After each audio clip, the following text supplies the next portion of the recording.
Half a century has passed since the Black Panthers first came on the scene.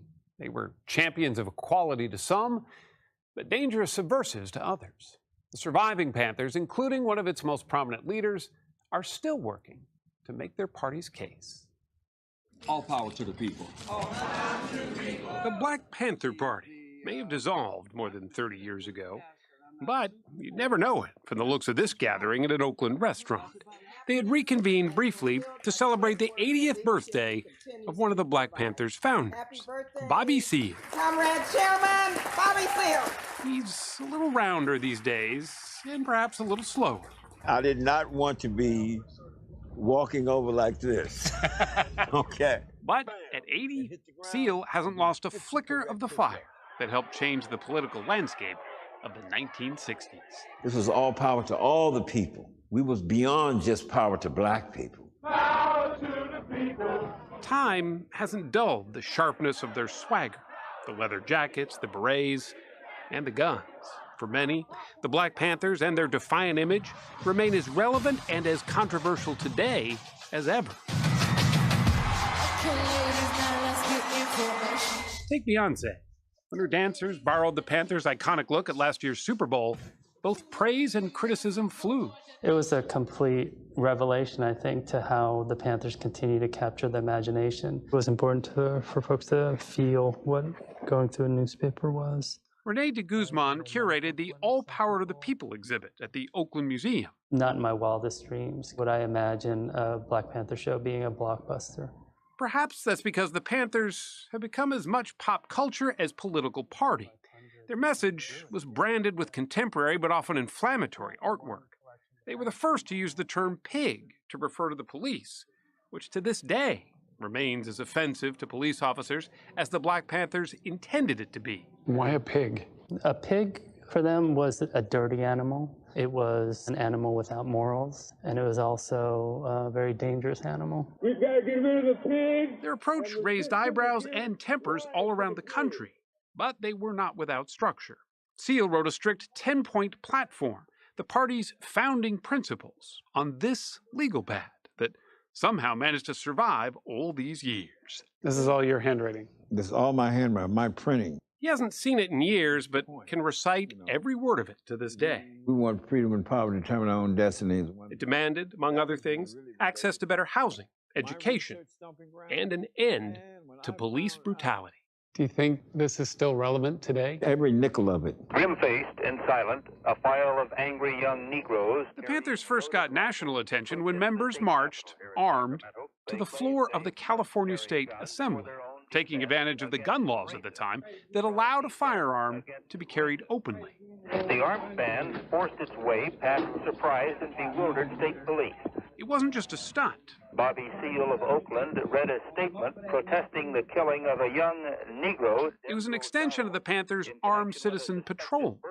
They had been formed to monitor, some would say intimidate, police. Cop says, you can't observe me, and we recite the law. You cannot remove a person's property from without due process law. Step back, you cannot touch my weapon. It is private property. And some black dude said, man, what kind of Negroes are these? Seale was chairman of the Black Panthers, while Huey P. Newton was its Minister of Defense. In 1967, he was arrested for fatally shooting an Oakland police officer. Free Huey became the party's rallying cry, and after 4 trials, Newton's case was eventually dismissed. How much did Huey's trial really galvanize the movement? It wasn't Huey. Dr. Martin Luther King getting killed galvanized the movement. The tone of a Black Panther rally was more in-your-face than the often polite protests of Dr. King. Although they claimed that this was all about self-defense, they also called for revolution, a violent one, if need be.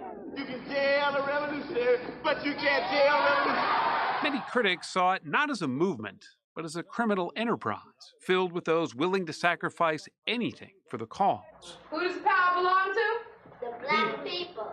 All the poor and oppressed people. We knew that the system that had enslaved us could not remain in place because it was that system of capitalism on the backs of African slaves that created our state of oppression.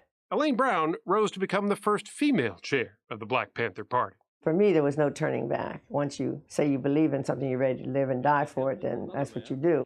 Some did die on both sides of the struggle. When police raided a Panther headquarters in Chicago, a shootout left one of the movement's most charismatic leaders, Fred Hampton, dead, and all hell broke loose. Murder. The pigs murdered Deputy Chairman Fred Hampton while he lay in bed. The Panthers called it murder. Police called it self-defense. The immediate, violent, criminal reaction of the occupants in shooting at announced police officers emphasizes the extreme viciousness of the Black Panther Party. We were, from the beginning almost, the targets of the federal government. J. Edgar Hoover, by 1968, was saying the Black Panther Party was the greatest threat to internal security of the United States. I'm not thinking of a public announcement on this, incidentally. Hoover even brought his concerns about the Panthers to President Nixon, who could be heard on a telephone call pondering how the FBI could be used against them. On a case-by-case basis, you could determine that you would want the Bureau to get in. In other words, where you sort of had the scent or the smell of the national conspiracy thing. You know, the kind of thing like the Panthers and all that. Black Panthers always right. So Democratic Society. Something where it's basically that kind of an action. Found the tape, baby. Smoking gun evidence that the Nixon administration, starting with Nixon himself, this dude was given directives to get rid of these Black Panthers. Age has mellowed Bobby Seale's view of marrying activism and guns. Case in point, the Black Lives Matter movement, also born in Oakland, that is still fighting police brutality 50 years later. When kids come up and ask your advice today about guns, you tell them you don't need guns today. The cell phone is the best piece of technology we got to observe cops. You can have an international cop watch program without a gun. That's where Seale says the Panthers went wrong, letting their militant protests overshadow what he saw as their larger purpose: community service. The Panthers organized free breakfast programs for kids, long before public schools in this country started doing the very same thing. There were health clinics too, food drives, voter registration drives, even an ambulance service. The purpose of the Panther programs was to provide a model, a living model for what American government should be doing. Stephen Shames documented it all as the Panthers' unofficial photographer. This was in Palo Alto. I love this picture. It was the softer side of the Panthers that his photos often captured. Many never saw the light of day until he compiled them into a book for the Panthers' 50th anniversary. Panthers were parents. Panthers were lovers. You see the Panthers with their wives and girlfriends. You see the Panthers with their children, and you just see the tenderness. I think that's what didn't come out with the militant image that was in the media, marching, wearing the leather jackets, wearing the berets. The party was not just some group of thugs or social do-gooders or do-badders, if you like. We were an organization that had goals and had an agenda and had an ideology, and that shapes everything I do right now and has for the past 40 years. Elaine Brown continued working as a community organizer and activist long after the Black Panthers began to fray as a party back in the early 80s. She worked for prison reform then, and she still does. She recently organized this urban garden, for example, to help inmates who she says were jailed unfairly because of their race get a new start by selling the produce that they plant and pick. This is a continuation of what we did do in many ways. It's not exactly, but it's what I can do. A bright corner in this still impoverished section of West Oakland where the Panthers were born. By the way, it wasn't just former Black Panthers who were at that party for Bobby Seale. There were plenty of young activists there too, looking to an older generation for answers about race and justice and how best to effect the change that the Panthers had hoped would have come long ago.